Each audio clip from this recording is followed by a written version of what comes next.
Vários assuntos importantes, só que para começar, o movimento Desonera Brasil, que representa os 17 setores da economia, criticou as mudanças anunciadas ontem pelo ministro da Fazenda, Fernando Haddad, em relação à desoneração da folha de pagamento. Em um comunicado, esse grupo afirma que a MP traz insegurança jurídica para empresas e trabalhadores já no primeiro dia do ano de 2024. O grupo ainda ressalta que as propostas não deveriam ser impostas à sociedade sem uma discussão prévia, ampla e abrangente. Vamos começar o nosso giro de análises? Cristiano Beraldo com a gente. Beraldo, seja muito bem-vindo. Ótima noite a você. Chamou a atenção nesse comunicado desse grupo Desonera Brasil, dizendo que essa MP traz insegurança jurídica para empresas e trabalhadores já no primeiro dia do ano. Feliz Ano Novo para todo mundo. E ainda ressalta que essas propostas não deveriam ser impostas à sociedade sem um amplo debate. Você acredita que o instrumento adequado para sugerir qualquer tipo de mudança seria o PL, o projeto de lei, para passar por uma apreciação dos legisladores? Beraldo, bem-vindo. Boa noite, Caniato, boa noite, Dantas, boa noite à nossa querida audiência que nos prestigia todas as noites aqui nos Pingos, nos Is. Olha, o PL, qual é a diferença do PL? É que quando ele entra em vigor, ele entra para valer. O modelo que o governo está adotando é um modelo que é imposto à sociedade, as mudanças passam a valer de forma imediata, entretanto, a discussão vem depois. E essa discussão, sobretudo quando a gente fala de desoneração, o Congresso já se manifestou. O Congresso se manifestou a favor da desoneração dos setores. Então, o governo querer impor a mudança, obviamente, vai resultar em tirarmos a desoneração num primeiro momento, passa o tempo em que a medida provisória é válida, o Congresso, então, se manifesta e volta tudo como era antes. E aí você fica, vai para lá, vem para cá, vai para lá, vem para cá, essa incerteza que acaba aumentando o custo das empresas. Depois as empresas têm que buscar administrativamente reaver o dinheiro a mais que foi pago. Aí a gente já sabe o que acontece, esse dinheiro não é devolvido, começam-se as ações judiciais, sobrecarrega o judiciário, as empresas ficam lá brigando. Aí, resultado dessa ação judicial é que as empresas acabam ganhando, porque elas decorrem de uma atrapalhada do governo, do Poder Executivo.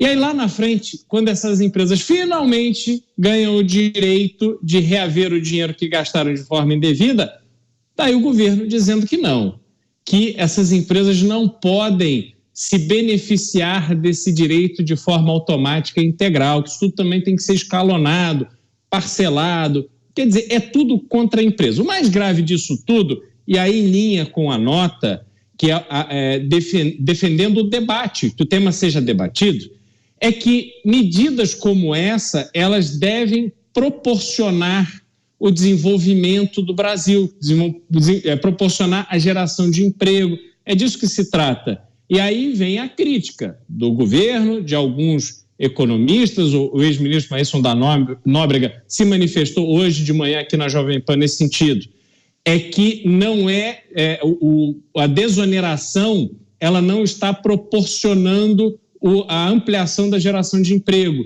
que ela está, na verdade, sendo revertida para o lucro das empresas. Mas não é assim. O grande problema é que falta um projeto para o Brasil, falta um projeto para que, uma vez com menor tributação na folha, que esses setores possam se tornar ainda mais competitivos, não só aqui dentro do Brasil, mas olhando para o mundo. Isso não acontece, não tem projeto de nada. Eu concordo, só desonerar a folha não resolve. Só que o segundo passo, a próxima etapa, não é oferecida pelo governo.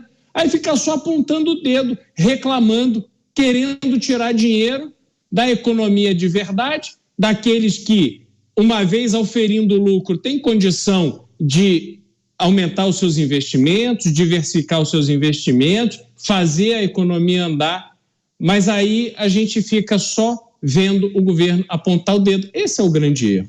Então, vejo que estamos diante de uma situação, Caniato, que vai gerar mais uma confusão, mais uma complicação para o já turbulento cenário econômico do Brasil. Exatamente. Fechando o ano com uma situação bem tensa entre Executivo Federal e Poder Legislativo, trazendo, claro, todas as repercussões dessas medidas anunciadas no dia de ontem pelo ministro da Fazenda, Fernando Haddad, e hoje o governo publicou essa medida provisória com a reoneração gradual da folha de pagamento, várias repercussões negativas. Daqui a pouco, inclusive, uma entrevista exclusiva com o presidente da Frente Parlamentar do Empreendedorismo. Eu convido você, que trata-se de um assunto muito importante que mexe com a sua vida, com o seu dia a dia, com o seu bolso. Cláudio Dantas também com a gente. Dantas, seja bem-vindo, ótima noite a você. Várias repercussões, os setores mobilizados, inclusive esse grupo Desonera Brasil, que reúne representantes desses 17 setores, muito preocupados com a edição dessa medida provisória que entraria em vigor em abril. Dantas, suas considerações. O último que sair apaga a luz, já que estamos no último dia útil do ano. Olha só, boa noite, Daniel, boa noite, Beraldo, boa noite a toda a nossa audiência. Eu ainda estou aqui incrédulo, estou aqui me perguntando, afinal de contas, quem colocou essa ideia na cabeça do ministro Fernando Haddad de apresentar no último dia do ano essa MP. Ontem foi feito o anúncio e hoje é apresentada, é publicada essa medida provisória, desqualificando, desconsiderando, rasgando as decisões tomadas pelo Congresso Nacional. Aliás, é bom que se diga, é um insulto, né, ao Congresso, é um insulto do Executivo ao Legislativo, é um insulto que acontece pela segunda vez. Na verdade, o que essa MP faz é desconsiderar duas votações, é desconsiderar 10 meses de tramitação, de debate legislativo. Poucas são as propostas, né, que sob o regime atual, especialmente na Câmara, passam pelas comissões especiais, pelas comissões permanentes, são levadas a plenário, passam pelos dois plenários da Câmara e do Senado, são aprovadas. Poucas são. Essa foi uma delas, um projeto de lei do senador Efraim que passou por todo o trâmite legislativo, cumprindo todo o regimento, né, e sendo aprovada pelas duas casas. Não uma vez, mas duas vezes, porque quando houve o veto do presidente Lula, ela retornou e esse veto foi derrubado em duas votações também que foram massacrantes para o Executivo. Votações com uma amplitude aí né, uma vantagem larga, né, para a derrubada do veto. Então não faz sentido esse movimento, de uma inabilidade política flagrante. Por isso a minha surpresa, por que essa pressa? Aliás, essa MP, ela prevê que esse regime de transição comece em abril. Então, por que não esperar a volta do recesso parlamentar? Por que não propor, através de um projeto de lei, como bem ressaltou o próprio senador Efraim hoje em entrevistas, e o deputado Joaquim Passarim, que é o presidente da FPE, que é uma das maiores frentes parlamentares, a Frente Parlamentar do Empreendedorismo, uma das maiores frentes parlamentares hoje em atividade no Congresso Nacional, uma frente mista, que tem senadores e deputados. E ele deixou muito claro essa afronta ao Congresso Nacional. Não faz o menor sentido, porque não há ganho político. Não há ganho nenhum político para o governo, ao contrário, só há perda, só há derrota. Você antecipa uma tensão com o Congresso Nacional num ano eleitoral, um ano que já será difícil, porque ele não é só eleitoral, ele também ele é eleitoral por causa das eleições municipais, ele é pré-eleitoral em relação às eleições para as presidências da Câmara e do Senado em fevereiro de 2025. Então, bagunça o coreto, tensiona relações que estavam absolutamente pacificadas, aliás, que vinham privilegiando a agenda econômica arrecadatória, né, que é criticada por muitos setores, por boa parte da sociedade brasileira, mas que vinha sendo assimilada, acolhida com alguns ajustes, mas sendo aprovada pelo Congresso Nacional. Então, realmente é assustador esse movimento, porque ele não traz nenhum benefício político para o governo, ela não é aplicada imediatamente, então o seu efeito ele só começará em abril, dando tempo suficiente, inclusive, para ela ser rejeitada, que foi isso que a FPE pediu hoje, que o Rodrigo Pacheco siga o regimento do Senado e rejeite essa MP. Hoje eu conversei com algumas lideranças, apesar do recesso, a gente ainda consegue localizá-las, estão todos sendo obrigados a trabalhar, né, apesar do recesso, em função dessa medida, e há um consenso generalizado de que foi um tiro no pé do governo e que é preciso reagir de forma dura a essa MP.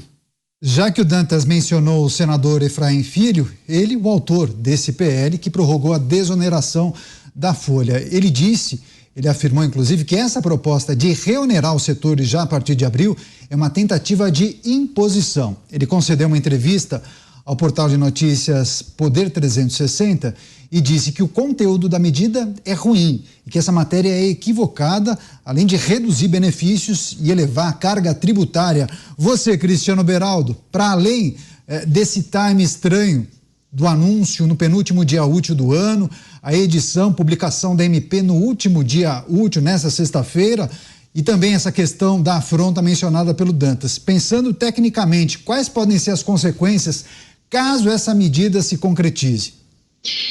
Olha só, Caniato, tecnicamente o governo pensou do ponto de vista da comunicação. Final de ano, as pessoas relaxadas, todo mundo, família reunida, tomando cervejinha, passeando e tal, acharam que ninguém ia estar prestando atenção e provavelmente muito pouca gente acompanhou no detalhe esse assunto.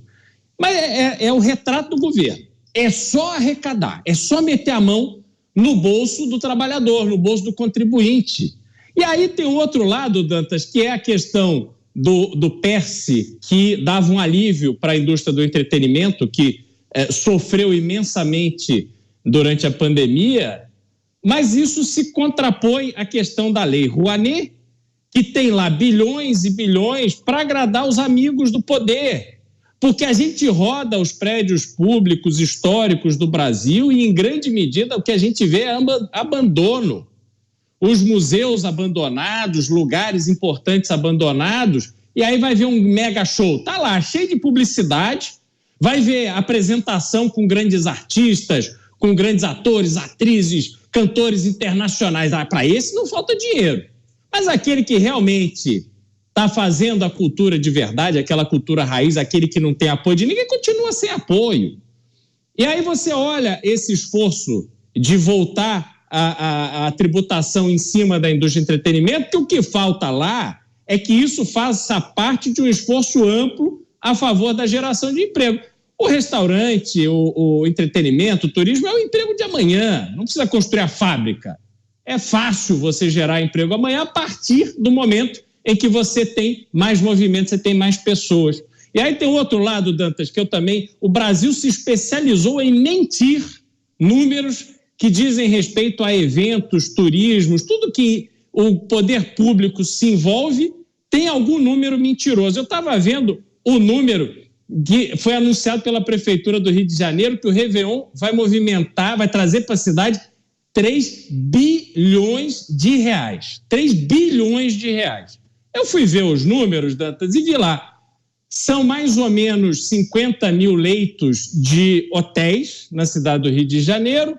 Você tem ali vamos colocar 200 mil quartos de Airbnb, etc., tudo aquilo que não se configura como hotel.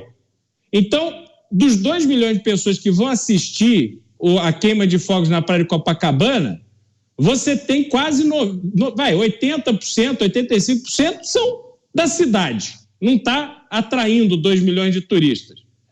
Se você fizer uma conta de R$500 de média a diária de hotel, que não é isso, mas vamos ser benevolentes, R$500 de média, você está falando aí numa receita de hotel de 120 e poucos milhões por dia. Então, como é que você sai de 120 milhões por dia, as pessoas vão lá, passam 3, 4 dias e chegam em 3 bilhões de reais na economia? É mentira. Só que aí você vai ver os números de organização da festa, é capaz de estarem gastando mais do que estão realmente colocando de dinheiro na economia. Então é tudo muito esculhambado no Brasil, isso é que me deixa doente. Pois é, inclusive, viu, Dantas? Dantas, eu já vou passar para você, porque daqui a pouco a gente vai ter um convidado especial para tratar justamente dessa movimentação de vários parlamentares da Frente do Empreendedorismo que pediram para Rodrigo Pacheco, presidente do Congresso Nacional, que devolva essa MP da reoneração da folha. Agora, Dantas, Rodrigo Pacheco já se pronunciou, né? Pronunciou, acabou de soltar uma comunicação dizendo que vai analisar sim o pedido da FPE de devolução dessa MP. Existe uma previsão regimental no Senado, propostas que tenham ali algum tipo de inconstitucionalidade, propostas que firam o regimento, propostas que desconsiderem decisões, né, tomadas pela maioria do Congresso Nacional. Tudo isso cabe uma análise técnica, jurídica, que será feita já pela consultoria jurídica do Senado, a pedido do próprio Pacheco, que tomará a decisão. Ele está sendo pressionado agora. E olha, é um desafio para o Pacheco, porque o Pacheco conta com o apoio do próprio presidente Lula para a sua eleição lá em 2026. O governo de Minas Gerais vem negociando isso paralelamente, inclusive nas últimas viagens viajou com Lula, né?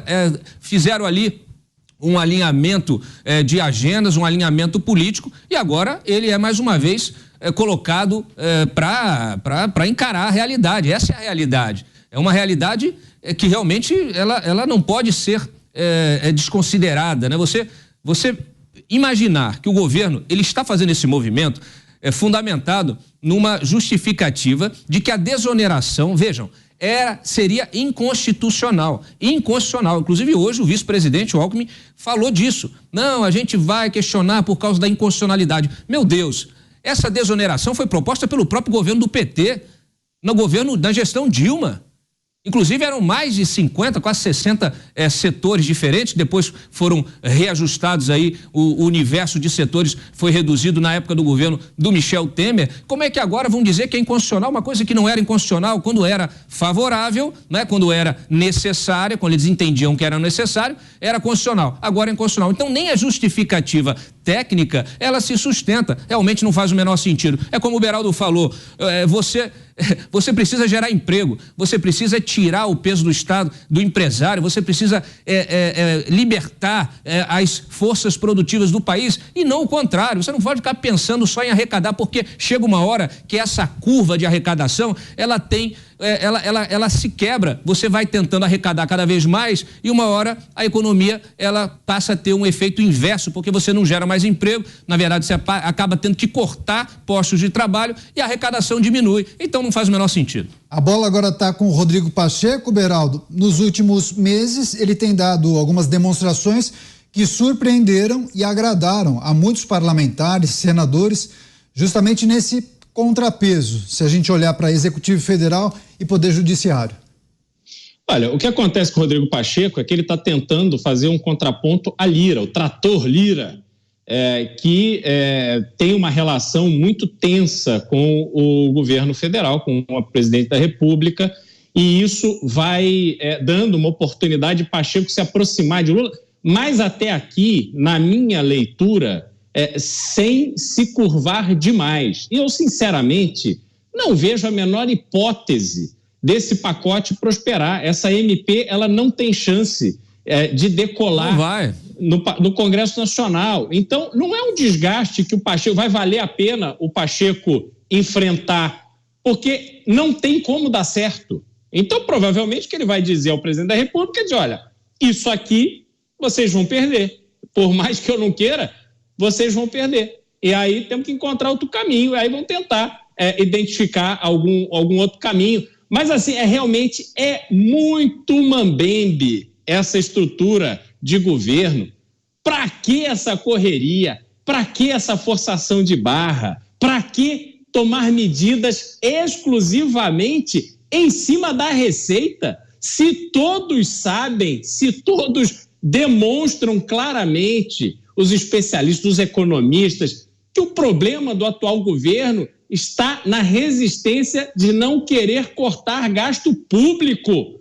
Quer dizer, você parte do princípio que a máquina pública brasileira é muito eficiente, que está tudo certo, que estão gastando o mínimo possível para ter o melhor retorno. Ora, isso não existe. Só que o governo resiste para quê?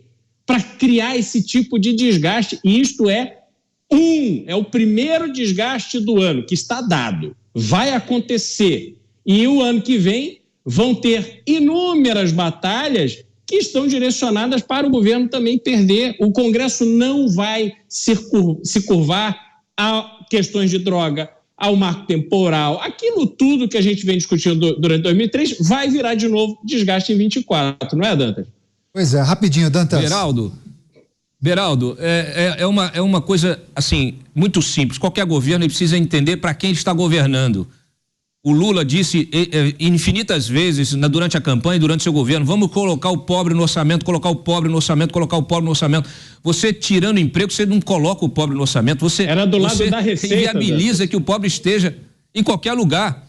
Então, assim, não faz o menor sentido, falta coerência, falta direção, falta entendimento, falta clareza. Está governando para quem? Para a Receita Federal?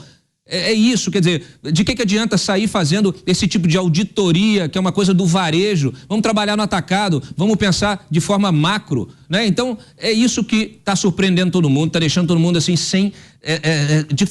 olha, o que eu ouvi hoje, um senador me falou, Cláudio, o que nos chama atenção é exatamente essa falta de entendimento, de direção. Se o governo tinha sugestão, ele podia ter oferecido essas sugestões no debate, durante a tramitação desse projeto. O governo lá atrás fez a sugestão da desoneração. Então, e o debate de desoneração, o debate de compensação tributária, é um debate que está vivo o ano inteiro. Sim. Foi o grande debate durante o ano inteiro, justamente por causa da reforma tributária. Então, poderiam ter feito as sugestões dentro do tempo correto, mas não foi feito. Agora, já era. A gente vai voltar nesse tema, inclusive uma entrevista especial aqui com os nossos comentaristas. Você que estiver acompanhando pode participar, mande sugestões. É um tema que é fundamental para a economia do Brasil.